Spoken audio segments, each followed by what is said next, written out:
नमस्कार। आप सभी का एक बार फिर, जानते हो मुझे तो, चलो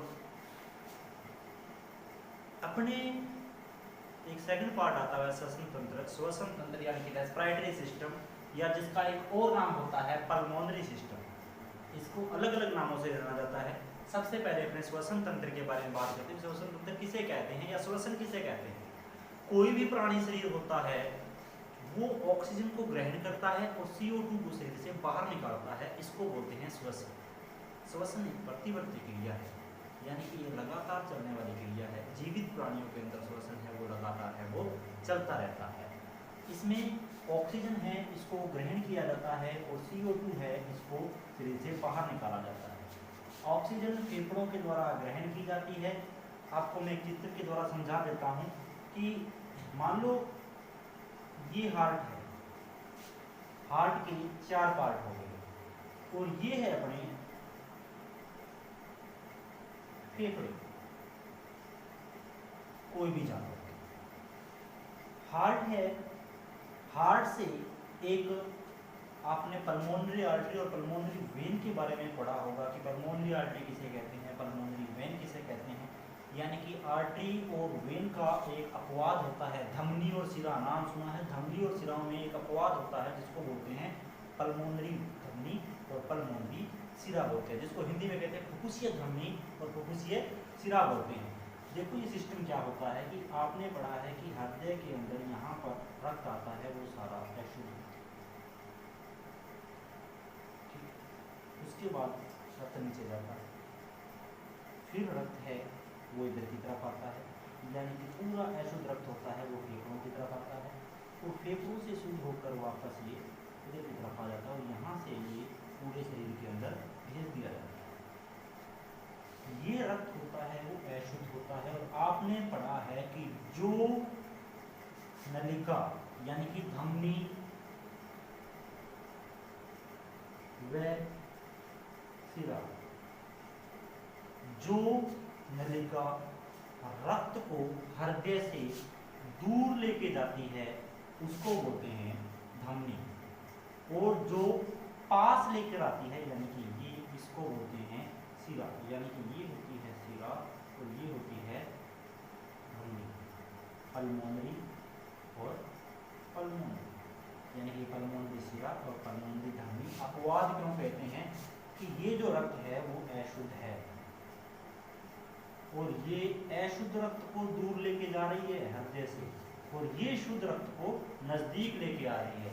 और दूसरा इसका अपवाद यही है क्योंकि वास्तविक जो काम होता है धमनियों के अंदर होता है वो शुद्ध रक्त होता है, और सिराओं के अंदर होता है वो अशुद्ध रक्त होता है। लेकिन यहाँ पर उल्टा है, इसलिए इसको पल्मोनरी धमनी, पल्मोनरी सिरा के नाम से जाना जाता है। इसी कारण इसको पल्मोनरी सिस्टम के नाम से जाना जाता है। अब अपने बात करते हैं आगे। प्राणियों को जीवित रहने के लिए जिस प्रकार भोजन की आवश्यकता होती है, उसी प्रकार ऑक्सीजन और कार्बन डाइऑक्साइड, ऑक्सीजन ग्रहण करना और CO2 को शरीर से बाहर निकालना, क्योंकि ये ऑक्सीजन होती है ये रक्त को शुद्ध करती है, और इस ऑक्सीजन का और भी उपयोग आता है। यानी कि जब ये मेटाबॉलिक क्रियाएं चलती है, ग्लाइकोलाइसिस होता है, क्रेब्स चक्कर होता है, उनके अंदर ऑक्सीजन एक महत्वपूर्ण घटना है, महत्वपूर्ण भूमिका निभाती है, जिसके कारण से जिसका पाचन होना, ये सारी चीज़ें नियमित रूप से चलती है। अब बात करते हैं श्वसन तंत्र की एनाटॉमी के बारे में।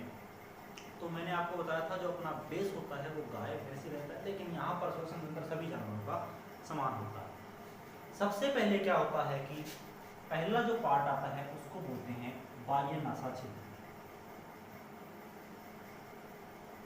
उसके बाद आते हैं नासा छिद्र या नासा गुहा, उसके बाद में आंतरिक नासा छिद्र, यानी कि सबसे पहले बाहर वाले जो नासा छिद्र होते हैं वो आते हैं, उसके बाद में नासा गुहा, यानी कि ये मान लो कोई पशु है, पशु का ये नाक हो गया, तो ये वाले होते हैं, ये होते हैं बाह्य नासा छिद्र। ये वाली जगह होती है इसको बोलते हैं नासा गुहा, और ये होते हैं इसको बोलते हैं आंतरिक नासा छिद्र, यानी कि 3 पार्ट ये हो गए। उसके बाद में आता है ग्रसनी, जिसको बोलते हैं फेरिंक्स, यानी कि यहाँ वाला पार्ट ग्रसनी है। ग्रसनी के बाद में आते हैं कंठ, यानी कि लैरिंग्स, ये वाले पार्ट, ये फेरिंग्स है और ये लैरिंग्स है। लैरिंग्स को बोलते हैं कंठ, ये वाला पार्ट आता है। उसके बाद में आती है ट्रैकिया, ये वाला पार्ट ट्रैकिया है। ट्रैकिया के बाद आती है ब्रोंक्स, ब्रोंक्स आती है, और ब्रोंक्स के बाद आती है एल्वोलाई, और लास्ट आते हैं लंग्स, फेफड़े, मुख्य अंग, इसको ही बोल सकते हो अपने मुख्य अंग। श्वसन की क्रिया का मुख्य अंग होता है वो फेफड़े होते हैं, और एल्वोलाई होती है, इसको हिंदी में कहते हैं कूपिका, फेफड़ों की इकाई होती है, इसको बोलते हैं एल्वोलाई या कूपिका के नाम से जाना जाता है। और अब आपको मैं इसकी डिटेल के बारे में बताता हूँ। बाह्य नासा छिद्र होते हैं, जो कोई भी पशु है, चाहे रूमिनेट्स है चाहे नॉन रूमिनेट है, उन सभी पशुओं के अंदर अपने को बाहर से दिख सकते हैं, उनको बोलते हैं बाह्य नासा छिद्र। यहाँ तक कि फाउल के अंदर भी अपने को बाह्य नासा छिद्र होते हैं, वो दिखने को मिल जाते हैं, यानी कि उसके चोंच के ऊपर होती है, दो प्रकार के नासा छिद्र है वो पाए जाते हैं, दोनों तरफ पाए जाते हैं, बाह्य नासा छिद्र होता है। उसके बाद आती है नासा गुहा, यानी कि नाक की जो गुहा होती है, यानी कि दोनों सुराख होते हैं, उसको बोलते हैं नासा गुहा बोलते हैं। इसकी जो छत का निर्माण होता है वो हड्डी के द्वारा, यानी कि जो फेशियल बोन होता है, बीच में इथेमॉइड हड्डी पाई जाती है, तो नासा गुहाओं को अलग करती है, यानी कि यहाँ पर एक हड्डी पाई जाएगी, एक इधर वाली और एक इधर वाली गुहा है, उनको अलग करती है। अगर फर्श की बात करते हैं तो कठोर तालु होता है, इसका फर्श का निर्माण होता है, वो करता है। आगे की बात करते हैं तो आंतरिक नासा छिद्र होते हैं, वो श्वसन तंत्र के तीसरा भाग यानी कि आंतरिक भाग की तरफ बात करते हैं। नासा गुहा से आगे आंतरिक नासा छिद्र पाए जाते हैं, जो मुख गुहा के अंदर पाए जाते हैं, जो मुख के अंदर पाए जाते हैं। मुख के बाद आपने पढ़ी है फेरिंग्स। फेरिंग्स को मैंने आपको पाचन तंत्र में बताया था कि पाचन तंत्र और श्वसन तंत्र का दोनों का एक कॉमन मार्ग होता है, जिसको बोलते हैं फेरिंग्स या ग्रसनी कहते हैं। और उसके बाद आते हैं लैरिंग्स। लैरिंग्स की बात करें तो इसको हिंदी में बोलते हैं कंठ, ये लैरिंग्स है, यहीं से अपने स्वर निकलते हैं, यानी कि आवाज निकलती है। और ये मैं आपको पहले ही बता चुका हूं कि पक्षियों के अंदर अगर बात करें, धमनी उत्पादक यंत्र होता है, उसको बोलते हैं सेरिंग्स, और पशुओं की बात करें तो उसको बोलते हैं लैरिंग्स, यानी कि पशुओं में लैरिंग्स होते हैं और पक्षियों में सेरिंग्स होते हैं, जिनके द्वारा आवाज निकलती है। उसके बाद अगर बात करते हैं आगे, उसके बाद आती है ट्रैकिया आती है। ट्रैकिया बोलते हैं श्वसन नलिका, यानी कि श्वसन की जो नली होती है, कि मान लो मैंने आपको बताया था ये वाली, ये जो अंग है इसको बोलते हैं ट्रैकिया। और इस ट्रैकिया के अंदर कार्टिलेज की उपास्थि के छल्ले पाए जाते हैं। यहाँ पर छल्लों का काम क्या होता है कि ट्रैकिया के अंदर ये छल्ले होते हैं, ये ट्रैकिया को चिपकने नहीं देते हैं, आपस में पिचकने नहीं देते हैं। अगर किसी प्रकार के श्वसन में अवरोध हो सकता है कि ट्रैकिया के अंदर कार्टिलेज ना हो तो ट्रैकिया पिचक जाए और श्वसन लेने में दिक्कत हो, मर भी सकता है। अगर ये कार्टिलेज इसके अंदर है तो ट्रैकिया पिचकती नहीं है। और ये कार्टिलेज खास बात ये होती है कि ये सी आकार में पाए जाते हैं, उल्टे सी आकार में, अपूर्ण, यानी कि बीच में से कटे हुए, जिस प्रकार अपना सी होता है उस प्रकार पाया जाता है। लेकिन पक्षियों के अंदर ये होते हैं पूर्ण होते हैं, पक्षियों में ये गोलाकार और पूर्ण होते हैं। ट्रैकिया को आगे दो भागों के अंदर बांटा जाता है, जिसको बोलते हैं ब्रोंचियस। ये ब्रोंचियस होते हैं, ब्रोंकिया बोलते हैं, इसको ब्रोंकिया बोलते हैं। ये ब्रोंकिया आगे दो भागों में बटी होती है, यानी कि एक लेफ्ट वाला एक राइट वाला, एक लेफ्ट साइड में जाएगा एक राइट साइड में जाएगा, दोनों तरफ जाएगा। यहाँ पर भी कार्टिलेज के छल्ले होते हैं, वो पाए जाते हैं। उसके बाद में ये फेफड़ों के अंदर घुस जाते हैं। फेफड़ों के अंदर घुस जाने के बाद में आगे छोटी छोटी शाखाओं में ये बढ़ जाते हैं, जिनको बोलते हैं ब्रोंकियाई, इनको बोलते हैं ब्रोंकियाई बोलते हैं। और ये ब्रोंकियाई होती है वो आगे जाकर छोटी छोटी कूपिकाओं में विभक्त हो जाती है, जिनको बोलते हैं एल्वोलाई, यानी कि मान लो ये छोटी छोटी कूपिकाएं होती है, इनमें विभक्त हो जाएगी, ये सारी होती है एल्वोलाई कूपिका। और ये सारी कूपिकाएं मिलकर एक लंग्स का निर्माण करती है, यानी कि फेफड़ों का निर्माण करती है। अब अपने बात करते हैं श्वसन तंत्र के मुख्य पार्ट के बारे में, यानी कि फेफड़ों के बारे में या लंग्स के बारे में। बताता हूं आपको फेफड़े क्या होता है।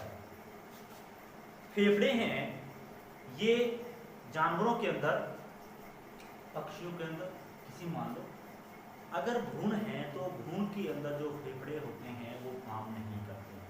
भ्रूण के अंदर जो श्वसन की क्रिया होती है, भ्रूण के अंदर जो श्वसन की क्रिया होती है, तो लंग्स, फेफड़े,